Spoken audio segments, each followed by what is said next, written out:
Ngayong Pasko, Capricorn, ang universo ay magbibigay sa iyo ng isang bagay na mas mahalaga kaysa mga regalo o selebrasyon, isang pagbabagong career na walang katulad.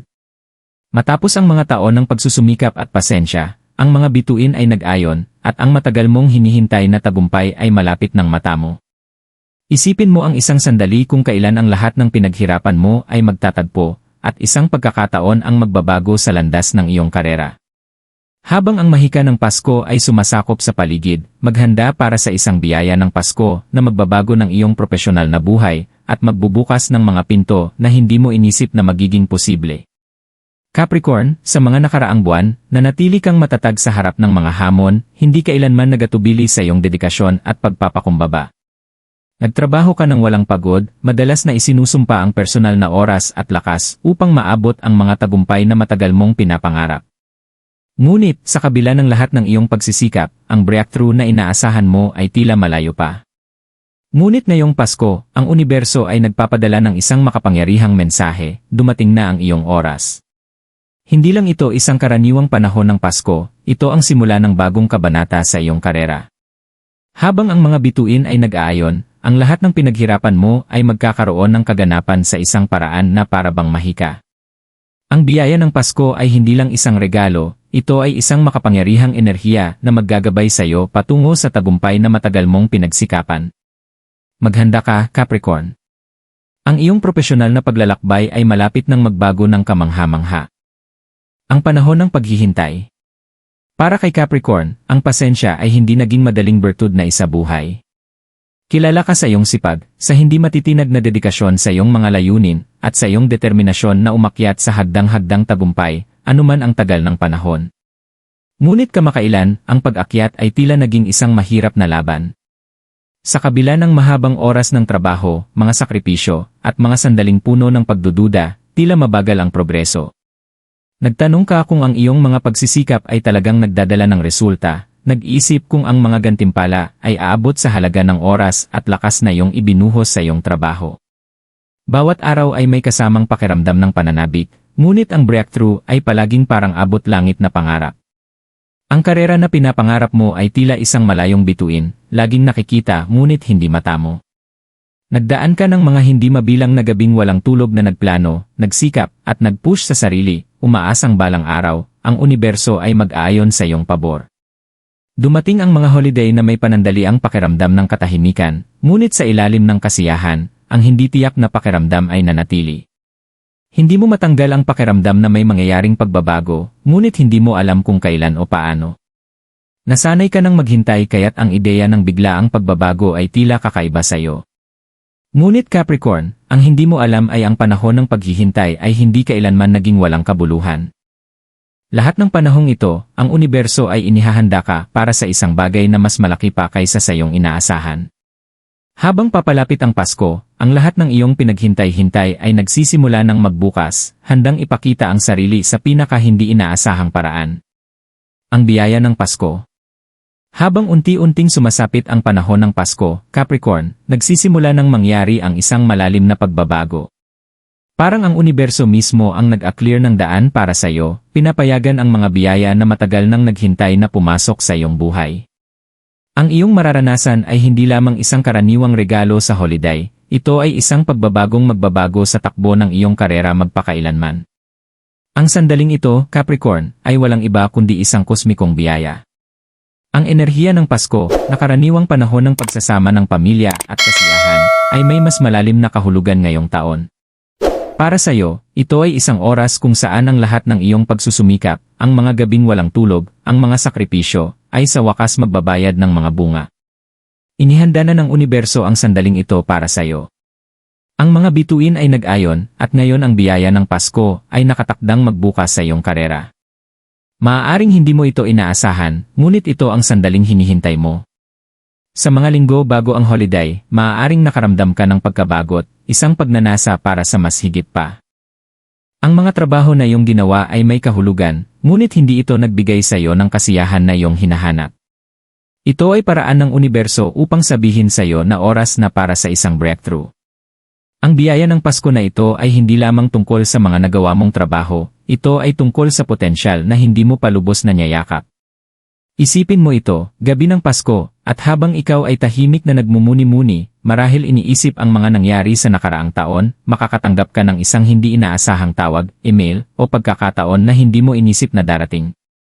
Isang imbitasyon upang pumasok sa isang mas malaking bagay, isang bagay na mas angkop sa iyong mga pangarap. Sa una, maaaring pakiramdam mo'y hindi totoo, paano ito mangyayari ngayon, matapos ang mga taon ng paghihintay at matinding pagsusumikap. Ngunit habang pinapansin mo ito, mapapansin mong unti-unti nang tumutugma ang lahat. Ang breakthrough na matagal mong hinihintay ay dumating na, at ito ay lahat ng iyong inaasahan. Ang biyaya ng Pasko na ito ay hindi lamang isang bagong pagkakataon, ito ay isang pagkakataon para lumabas sa iyong buong potensyal. Ito ay isang signal na dumating na ang iyong oras. Ang iyong mga pagsisikap ay napansin, at ngayon ay ibinibigay sa iyo ang mga susi upang buksan ang susunod na kabanata ng iyong karera. Ang sandaling ito ay isang regalo, isang pagkilala sa lahat ng iyong pinaghirapan, at isang tanda na ang iyong pagsusumikap ay hindi lamang nagbubunga, ito ay naghahanda sa iyo para sa isang hinaharap na mas kahanga-hanga kaysa sa iyong inaasahan. Mga senyales at pahiwatig.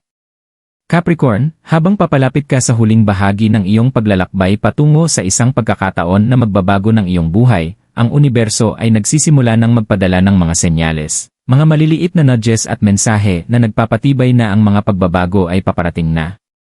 Maaaring mapansin mo ang mga senyales sa mga banayad na paraan, tulad ng isang biglaang pag-uusap sa isang kasamahan na magbubukas ng bagong ideya o isang dumaan na pag-isip na hindi mo mayalis. Ito ang mga breadcrumb na iniiwan ng universo para sa iyo, ginagabayan ka patungo sa pagbabagong nangyayari na. Sa una, maaaring magmukhang pagkakataon lang ang mga senyales na ito kahit hindi gaanong mahalaga. Ngunit habang nagsisimula kang magbigay pansin, mapapansin mong ang universo ay nakikipag-usap na sa iyo simula pa lamang. Inaayos nito ang mga piraso ng iyong buhay upang dalhin ka kung saan ka kailangan maging sa tamang oras. Marahil ay makakaranas ka ng sitwasyon kung saan ang isang matagal nang hinintay na proyekto ay sa wakas ay makakakuha ng pag-apruba, o baka naman isang hindi inaasahang mentor ang magpapakita upang gabayan ka patungo sa bagong landas. Ang mga kaganapang ito ay magiging maliliit na himala, ngunit para sa iyo, Capricorn, ito ay magiging mga hindi maikakailang pahiwatig na ang universo ay nagtatrabaho. Maaari mo ring mapansin ang paulit-ulit na mga numero sa iyong araw-araw na buhay, kung ito man ay ang oras sa orasan, ang bilang ng mga email sa iyong inbox, o pati na rin ang dalas ng ilang numero sa mga pag-uusap. Ang mga paulit-ulit na numero na ito ay senyales ng kosmikong pag-aayon at layunin nitong makuha ang iyong pansin. Ang universo ay nagmimensahe na malapit nang dumating ang breakthrough at oras na upang buksan mo ang iyong mata at makita ang mga nangyayari sa paligid mo. Sa mga tahimik na sandali ng pagmumuni-muni, maaari mo ring maramdaman ang mas malalim na kaalaman. May isang bagay sa loob mo na magbabago, isang sigla ng panloob na kumpiyansa, isang pakiramdam ng katiyakan tungkol sa hinaharap. Ito ang universo na nagtatanim ng binhi ng paniniwala sa iyong puso, nagsasabi sa iyo na ang mga pagkakataong darating ay para sa iyo. Maaari mong maramdaman na tinatawag ka sa mga tiyak na lugar o tao, ang mga may enerhiya na makakatulong sa iyo upang magpatuloy. Paniwalaan mo ang mga instinct na ito. Bahagi ito ng proseso na maggagabay sa iyo patungo sa iyong tadhana. Ang mga senyales na ito, Capricorn, ay hindi basta-basta. Ito ang paraan ng universo upang tiyakin sa iyo na ikaw ay nasa tamang landas at dumating na ang oras para sa pagbabagong anyo ng iyong karera. Ang pagbabago ng karera. Ang sandali na matagal mong hinihintay, Capricorn, ay dumating na. Parang ang universo ay iniisa-isa ang lahat sa likod ng mga pangyayari, at ngayon, ang lahat ng iyon ay nagiging realidad. Isang araw, magigising ka na lang at matutuklasan mong ang mga bituin ay nag-ayon, ang mga pintuan ay nabuksan, at ang pagkakataon na pinapangarap mo ay abot kamay na. Hindi lang ito isang maliit na pagbabago, ito ay isang monumental na pagbabago na magtatakda ng landas para sa natitirang bahagi ng iyong karera. Isipin mo ito, ikaw ay nasa trabaho, at bigla, inaalok ka ng promosyon o posisyon na matagal mo nang inaasam, isang bagay na hindi mo akalaing magiging posible. O baka naman hindi ito promosyon, kundi isang ganap na bagong pagkakataon, marahil isang pagkakataon na maglunsad ng sarili mong proyekto o tumanggap ng isang posisyon ng pamumuno na matagal mo nang pinaghandaan. Sa una, para kang hindi makapaniwala. Nakatayo ka doon, pinoproseso ang mga impormasyon, at nagtataka kung paano nangyari ito ng mabilis, ngunit sa kailaliman ng iyong puso, alam mong ito ang kagalakan ng lahat ng iyong pagsusumikap, pagtitiis, at tahimik na pananampalatayang pinanghahawakan mo. Ang pagbabagong ito sa iyong karera ay hindi lamang magiging isang panlabas na pagbabago, ito rin ay magiging isang malalim na pagbabago sa iyong kalooban. Ang Capricorn na papasok sa bagong pagkakataong ito ay hindi na tulad ng dati, ang Capricorn na naghihintay ng breakthrough. Pumapasok ka sa bagong kabanatang ito na may bagong tiwala, kalinawan, at layunin. Ang mga pakikibaka at pagdududa mula sa nakaraan ay tila naging malayong alaala habang niyayakap mo ang kasalukuyang sandali, handang pumasok sa iyong kadakilaan. Makikita rin ito ng mga tao sa paligid mo. Mapapansin nila kung paano ka magdala ng iyong sarili na may higit na otoridad, kung paano nagiging mas malinaw ang iyong pananaw, at kung paano nagbabago ang iyong enerhiya. Magsisimula kang magbigay inspirasyon sa mga tao sa paligid mo, pinapalakas sila upang maniwala sa kapangyarihan ng pasensya, sipag, at pagtitiwala sa proseso. Habang pumasok ka sa bagong yugto ng iyong karera, madarama mong hindi lang ang iyong buhay ang nagbabago, naging ilaw ka na rin para sa iba. Ito ang simula ng isang bagong era para sa iyo, Capricorn. Naghintay ka, nagtrabaho ka, at ngayon, ang lahat ng iyon ay nagiging realidad. Ang mga biyaya ay dumarating, at ang iyong karera ay malapit nang umangat sa mas mataas na antas. Ngunit ito pa lang ang simula, ang mga pagkakataon na naghihintay sa iyo sa bagong kabanatang ito ay walang hangganan. Matutuklasan mong haharapin mo ang mga hamon na dati-rati ay iniiwasan mo, ngunit ngayon ay tatalunin mo ang mga ito ng may tiwala at karunungan dahil alam mong ikaw ay nasa tamang landas. Sa sandaling ito, Capricorn, mapapagtanto mo na ang paghihintay ay sulit. Ang bawat pagbalik, bawat sandali ng hindi tiyak, at bawat gabing walang tulog na pagsusumikap ay nagdala sa iyo dito, sa magandang sandali ng pagbabagong anyo. Karapat-dapat ka sa lahat ng ito, at ngayon, ang hinaharap ay nasa iyong mga kamay upang hubugin. Pagyakap sa pagbabago. Habang papasok ka sa bagong kabanatang ito ng iyong karera, Capricorn, ang unang kasiyahan ng pagkakataon ay mabilis na napapalitan ng isang malalim na pagkaunawa, ito na ang iyong oras. Ang mga pagbabagong nangyayari sa iyong buhay ay hindi lamang panlabas, tinutukso nila ang isang bagay na malalim sa iyong kalooban. Ang Capricorn na dati ay nag-atubili, na nagtatanong sa kanilang mga desisyon, ay ngayon lumalakad papasok sa kanilang kapangyarihan na may layunin at kalinawan. Sa simula, maaaring magkaroon ng mga sandali ng pagdududa. Ang pagbabago, kahit gaano man ito kabuti, ay madalas na nagdudulot ng pakiramdam ng hindi katiyakan. Maaaring magtaka ka kung tunay na handa ka na ba para sa laki ng pagbabagong ito. Ngunit magtiwala sa iyong paglalakbay, Capricorn. Ang pagbabagong ito ay ang kagalakan ng lahat ng iyong pinaghirapan at bawat aral na natutunan mo sa bawat hakbang. Higit pa sa kakayahan mong yakapin ang bagong posisyon na ito, ang bagong buhay na ito, at gawing iyo. Ang pagyakap sa pagbabagong ito ay mangangailangan ng paglaya mula sa mga lumang takot, takot sa kabiguan, sa hindi alam, sa hindi pagiging sapat.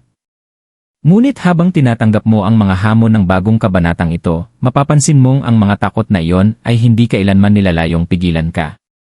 Bahagi lamang sila ng proseso ng paglago. Ngayon, sa bawat hakbang na tatahakin mo sa bagong direksyon, mararamdaman mong ang bigat ng mga lumang alalahanin ay unti-unting nawawala at papalitan ito ng pakiramdam ng kapangyarihan at mga posibilidad. Capricorn, habang yakapin mo ang bagong realidad na ito, mapapansin mong paano ang lahat ay tila nagiging akma. Ang mga koneksyon na kailangan mo ay nagsisimula ng magpakita, ang mga resources ay ipinagkakaloob, at ang iyong panloob na lakas ay mas lalong nagiging malinaw. Ang universo ay nag-aayon sa iyo, at habang niyayakap mo ang pagbabago, mararamdaman mong ang mga pinto ng oportunidad ay malawak na magbubukas. Ito ang iyong oras upang kumislap. Ito ang iyong oras upang makamtan ang tagumpay na iyong pinaghirapan, at upang ganap na yakapin ang kamangha-manghang hinaharap na naghihintay sa iyo. Habang unti-unting sumasapit ang panahon ng Pasko, Capricorn, malinaw na hindi lang ito isang panahon ng selebrasyon, ito ang simula ng isang malalim na paglalakbay. Inihanda ng universo ang lahat ng pabor sa iyo, at ngayon ay papasok ka sa isang hinaharap na mas maliwanag kaysa kailanman. Ang pagbabagong ito sa iyong karera ay hindi lang basta pagbabago ng posisyon o papel, ito ay isang pagbabago sa kung sino ka at kung ano ang kaya mong makamit. Dumating na ang breakthrough na matagal mong hinihintay, at ito ay mas kahanga-hanga kaysa sa iyong inaasahan. Habang patuloy kang sumusulong, alalahanin ang sandaling ito ang panahon kung kailan nagbago ang lahat. Ang paghihintay, ang mga pagsubok, at ang hindi tiyak na pakiramdam ay hindi naging walang kabuluhan. Lahat ng iyon ay naghanda sa iyo para sa biyaya na tinatanggap mo ngayon. Ang mga oportunidad na naghihintay sa iyo ay walang hanggan, at sa bawat hakbang na tatahakin mo, makikita mong papalapit ka sa bersyon ng iyong sarili na matagal mo nang alam na kaya mong maging. Capricorn, ang biyaya ng Pasko na ito ay hindi lang isang regalo mula sa universo. Ito ay isang patunay ng iyong lakas, iyong pagtitiis, at iyong hindi matitinag na pananampalataya sa iyong sarili. Ang hinaharap ay nasa iyong mga kamay upang hubugin, at habang niyayakap mo ang mga pagbabagong darating, alamin mong ang iyong karera ay nagsisimula palang magbunga. Ang pinakamaganda ay darating pa.